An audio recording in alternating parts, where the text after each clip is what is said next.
Tape Deck Media.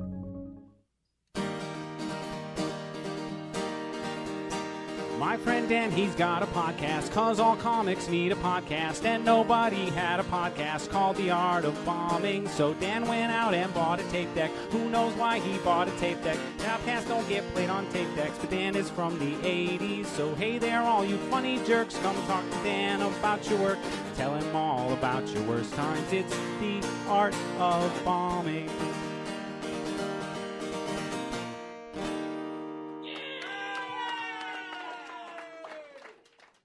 Before we started recording, you mentioned you were on vacation last week, so I have to assume you didn't do any shows over the weekend.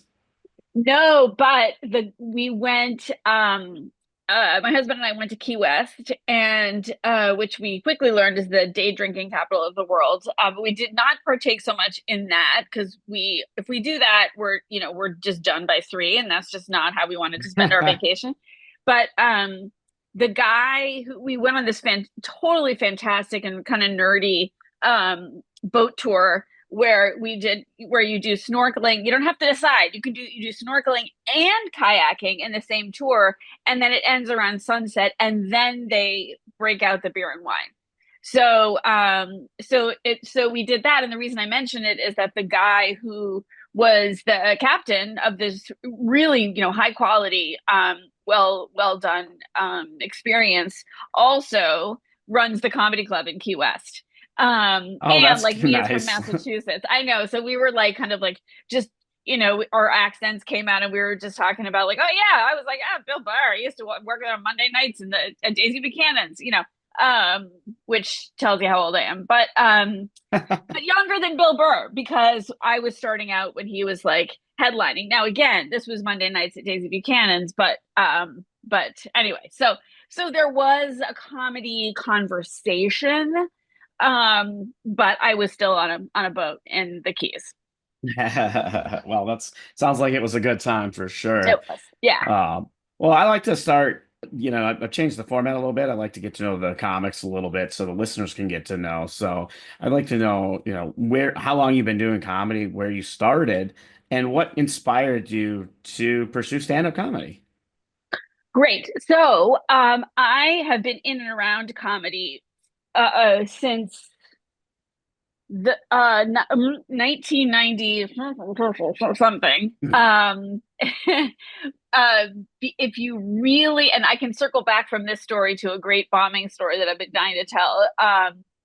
Kind of circling back to like, well, okay, in high school I played the funny one in the musicals, and then in college I was in a singing group, and I sort of masterminded all the shtick we did in between.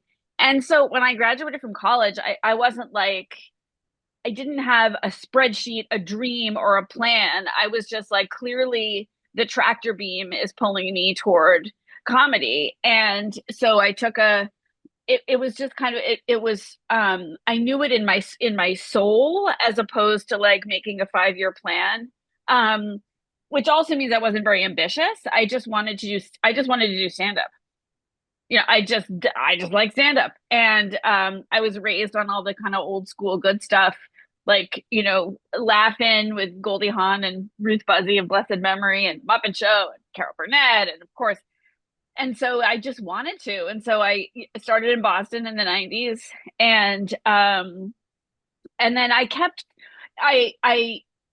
slowed down eventually doing the kind of grind of stand-up, which we all know, just because it became harder and harder for me to stay up past 10 p.m. But I never left. That's relatable. World. Yeah, relatable. But want me to do your comedy like early morning boot camp in the park, and I'll tell some jokes? Sure. But I never have not been around comedy, or comedy adjacent things, whether it's, I worked actually for a long time. I was the VP of communications for a not your average human rights organization that used pop culture and comedy to make human rights issues, including in the US, real and relevant and actionable. So like I produced a whole series of shows called Dudes Against Violence Against Women, because that were very, very successful in person and online. And so things like, I've always been just sort of around it, but still in a way that would give me a reasonable bedtime. So generally, and most recently, I founded a company called Gold Comedy, where what I do is sort of take everything I've learned and the networks that I've built and the beliefs I've developed about the importance of comedy and why it matters who does it and why it matters who succeeds, into turn all that into a venture where our job is to help other people succeed in, certainly in stand-up, but in TV writing, in late night writing, in sketch performance and production, all the aspects of comedy that we all love, that are hard for everyone, but are particularly hard for the people that things are hardest for in our society, for women, people of color, what we call others. So that's my job now, is kind of facilitating. I still tell jokes, but my main job is facilitating, is just making it easy for other people, and which to me is a way of, we all want comedy to be easier for everyone, and what happens when we do that, we get better comedy. Absolutely. And we definitely need better comedy. Yeah. I mean, we have a lot of great comedy, not to we say, do. I don't No, want to I know, the but comedy that there's we have. also a lot of bad comedy. Right. But the way I see it and is I not will so stand much on to that. correct. Yeah, fine. But the way I see it, I'm not going to argue, but like the way I see it is not to sort of correct what's there. Yeah. But to just more, please, more. Yeah, absolutely. Because everyone has an audience. Everyone should be able to find an audience. Even if your comedy is not my preference, you're working hard. I don't mind if you find your audience, but let's put more, let's just like flood the zone with comics whose voices we're not used to hearing, whose faces we're not used to seeing, and it's gonna lift all boats. Yeah, absolutely. And I think that's important, because in comedy, it's easy to think that it's like a standalone venture, because when you do stand up, you're right, you have to do your own writing, you're performing by yourself, but really to succeed, it takes the team. It is a team effort. Yeah. I mean, some of the most successful comics now, the reason that they're able to have the success that they have is because they literally have a team of people behind the scenes. Tom Segura and Brett Kreischer aren't uploading and editing their own videos. You know what I mean? Like, right. We've all seen hacks. Yeah. I mean, it takes a team, yes, and no doubt. And it also takes a community. It takes your crew, like when I was doing comedy certainly when I started in Boston, and then when I moved to New York, like we just had, and contrary to, like, I know you know this, right? But contrary to popular belief, kind of outside the comedy world, like, we were all so nice to each other. We were all so supportive. It wasn't competitive. We weren't like, well, if I want to help you with this joke, then what if it gets really good and then I don't get credit for the joke? Like, it was all like, you know what?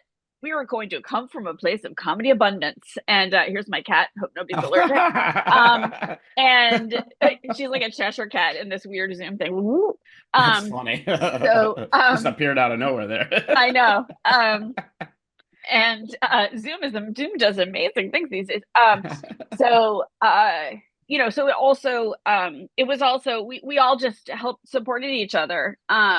We were just really nice to each other and helped each other succeed, in New York in the 90s. And that's also, here's like weird ghost cat. And that's what we're trying to replicate in kind of writ large. With Gold Comedy, because we're headquartered online, we have a lot of people who are like making friends and creating their kind of local crews and local sketch teams and things like that. But really the point is, how big and strong and supportive and collaborative can we make your comedy crew? How many people can we have in your corner? Whether you need feedback on jokes or some folks to buy the early bird tickets to your live shows, or to sit to work on pitches for your TV pitches with you. Like, that's what we try to make as easy as possible. And we Mhm. know people do that. Like that's essential. We know how essential that is. We know people, that's not a new idea. People do that and they must do that. And that's a path to success. But we try to make it super easy 24/7. And like we're online, so it's in your pocket, you know? Yeah. Yeah. Well, that's great. That's great. Just can see where you come from and everything. But now let's get into what this podcast is about, which Yeah, is the art of bombing. So go ahead with a sure. story. Okay, I got one that's like just kind of cute and just like adorable. And then I have one that's okay, forgive me, it's not directly about comedy, but it is so hilarious that I've been waiting for the right forum to tell this story. And it's just I wow. Okay, so the cute one is years and years ago when I was just starting out.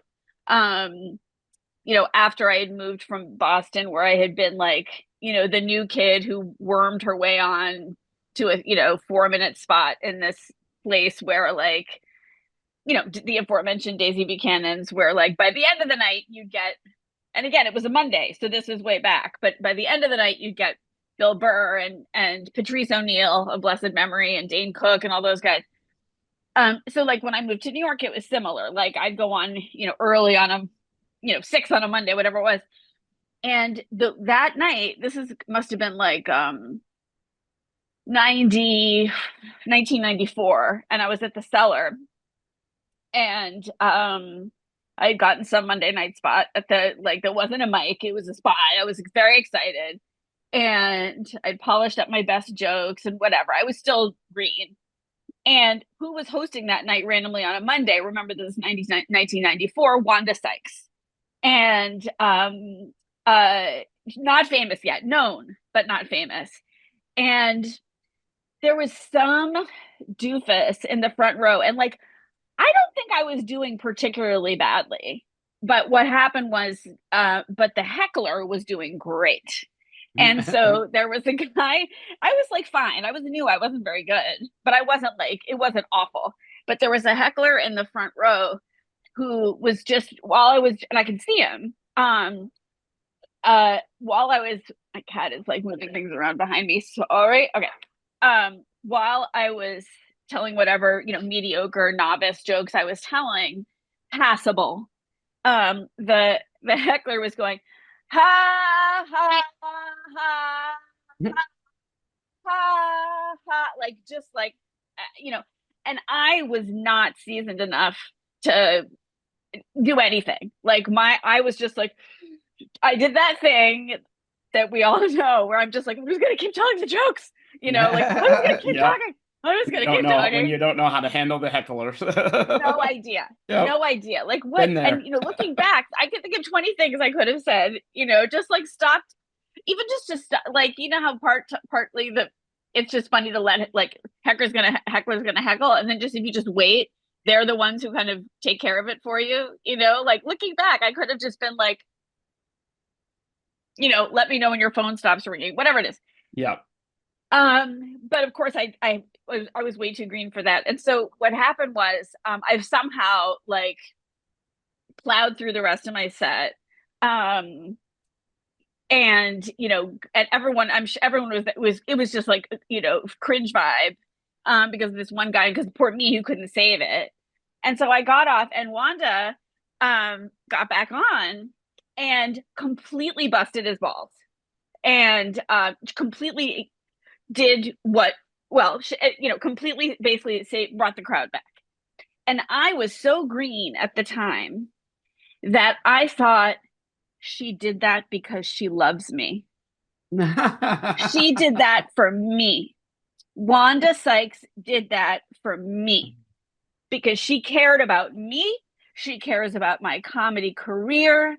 And she put that man in his place to make me feel better and give me the strength and energy and will that I need to move on. I had no clue that Wanda Sykes, to her credit, was just doing her job. Like, of course she was just, like, of course that's what she doesn't know. She had no, there was, she probably wasn't paying attention, just for sort of vibed that the crowd had, that she needed to bring the crowd back. So for years, I was like, well, I'll tell you about the time that Wanda Sykes saved me. And people were like, wow, what a story. And like, it took me years to figure out that until I learned how to host. It took me years to figure out that she was just doing her job. That's funny. So yes. So that was my close encounter with Wanda Sykes. But can I tell you the other one really quickly because it's so Yeah, hilarious? absolutely. So this is okay. I don't even have a lesson learned from this, but so I was in college, and I was in an a cappella singing group, and all women, and we would every spring break we would go somewhere like Puerto Rico or Florida or somewhere that was like, far enough to be fun, and we were a novelty, but easy enough to get to, whatever. So we're in Puerto Rico. And long other story short, I happen to speak Spanish fluently. And we're in, and I think I was the tour manager that year. And we used to book like, country clubs, private parties, receptions at museums, community events, whatever. And we'd go sing like He Was a Famous Trumpet Man on Chicago Way, whatever it was, right? And so I was the tour manager because I remember I had been on the phone with the organizer. It was a school.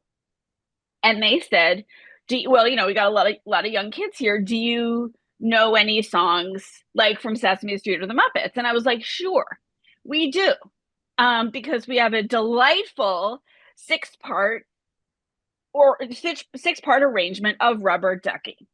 And so I was like, no problem. We'll delight them with our six-part ba-da-dum, ba-dum, ba-dum, ba-dum, ba-da-dum. Rubber ducky, you're the one. Ba-da-dum. Okay. I'm like, fine. So we walk in and we're kind of trying to find in our sundresses, we were like literally all white. Like it's, we walk in and we're on time. And we're walking to find the office. And I look over at the wall and I see signs. And it's a Tuesday at 9 a.m., let's say. And I see a sign that says Tuesday at 9 a.m. Something Extra from Yale, that's us, presents the Muppet Babies.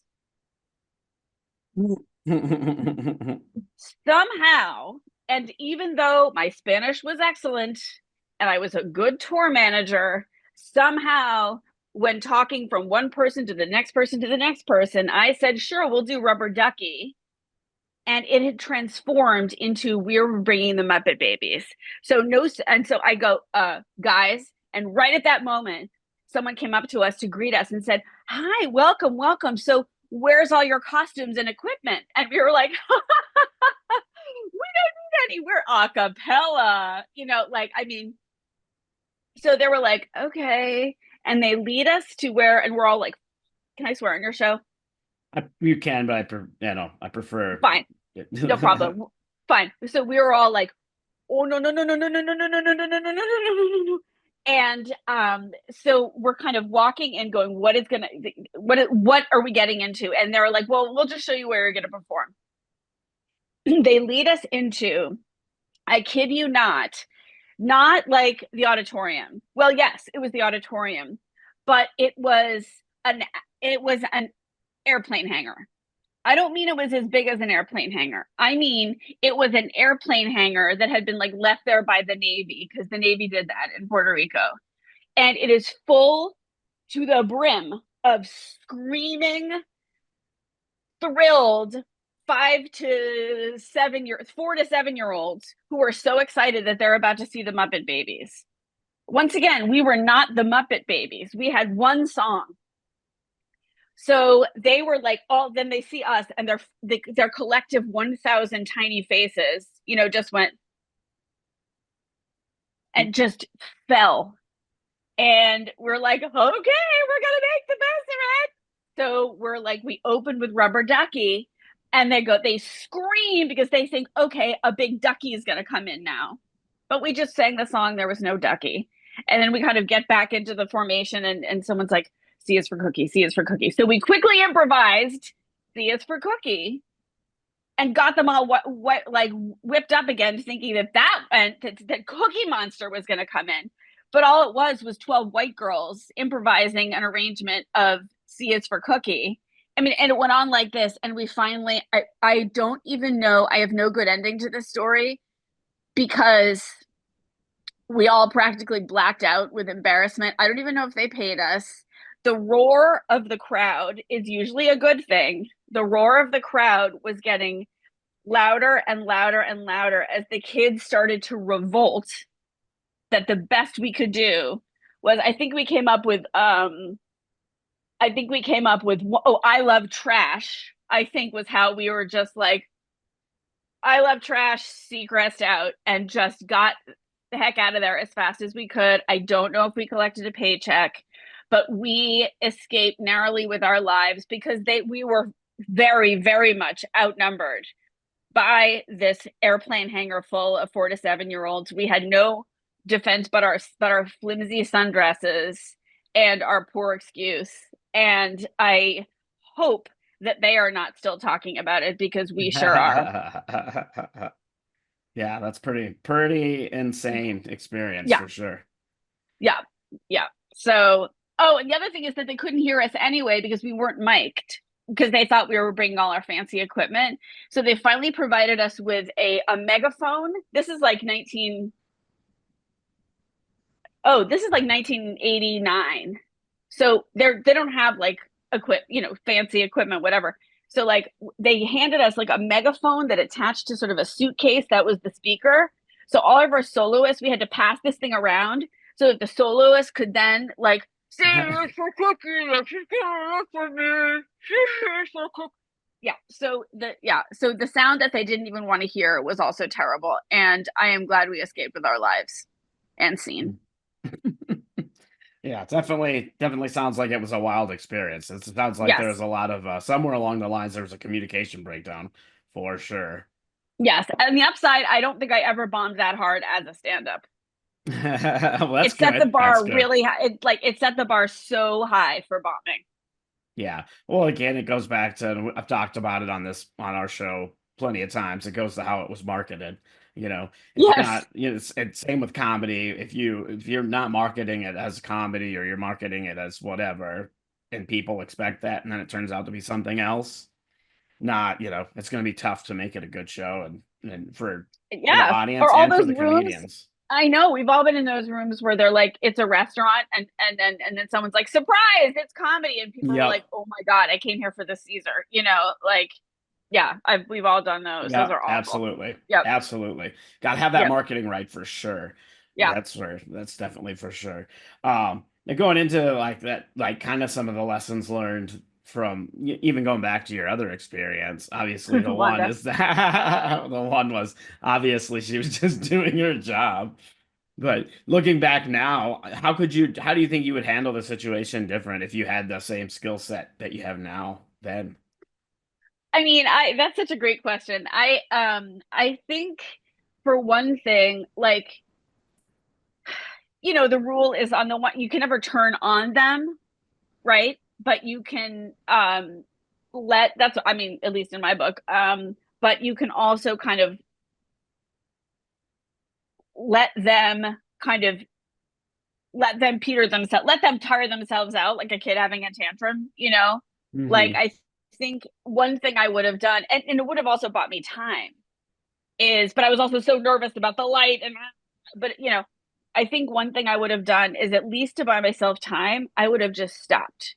I would have just kind of, put my elbow on the mic stand and and given him a minute to just see where this was going while he was the one who looked silly, going Hmm. and kind of turned it around, like, and kind of regained control just with my silence and turning it back on him. Because obviously I had no power when I was just trying to talk over him. He was the one Yeah. with power. So I think I would have started with that.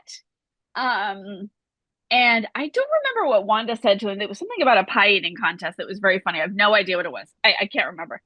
But I think I would have started with that. And I think if I'd had time, I think the thing to do is just to like interrupt whatever vibe is there.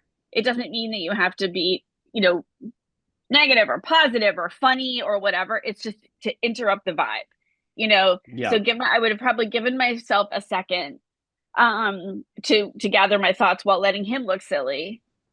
And then I would have talked to him, you know, because obviously my material, they weren't going to be so sad to not hear my material. But I think I would have just said, maybe it's a thing where we all compare, like, how does everyone else sound when they laugh? You know, like when I laugh, I sound like I don't know, just something to sort of work with what's there to take the wind out of his sails. And turn it back on him without fighting, you know, basically turn into the skid. Mm-hmm. Yep. Yep. Yeah. I mean, and sometimes in those situations, that's all we really can do. You just have to, you know, let it kind of, like you said, I think a good way to handle that would have just been, like you said, just to be quiet for a minute, because that's the other thing. If somebody else is talking over you, it's hard for everybody else to hear your jokes too. So they're not going to be able to hear it anyway. So, yeah, having that just that hard stop, because sometimes that's all it takes too, is just a hard reset and a good talking to. I've seen that plenty of times where a comic will just completely stop and just, you know, hey, what's up? Why are you doing this? Yeah. We're trying to do this thing here.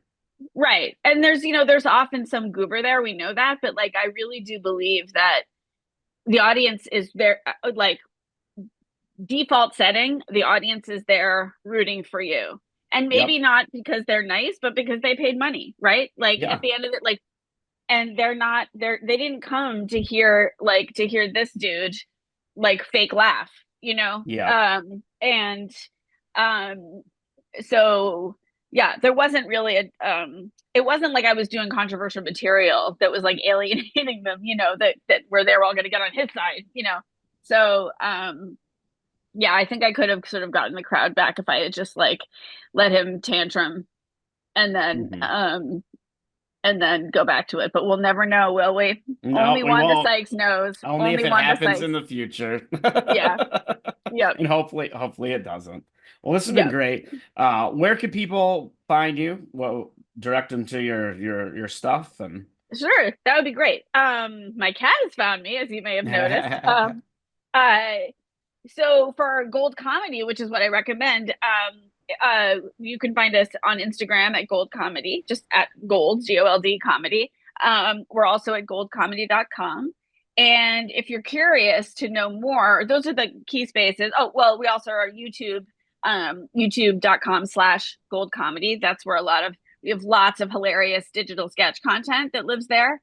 You can also, last thing I'll say about our content is you can also find us on Fox Soul. We have a web series that's now that's been picked up by one of Fox's streamers. So we're very proud of that, because we also create our members create content that gets distributed and out there, bragging.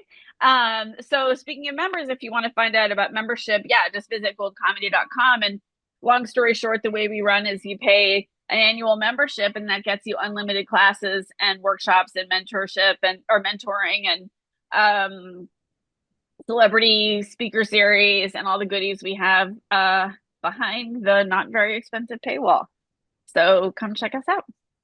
All right. Well, thanks for doing this. My pleasure. Thanks for having me.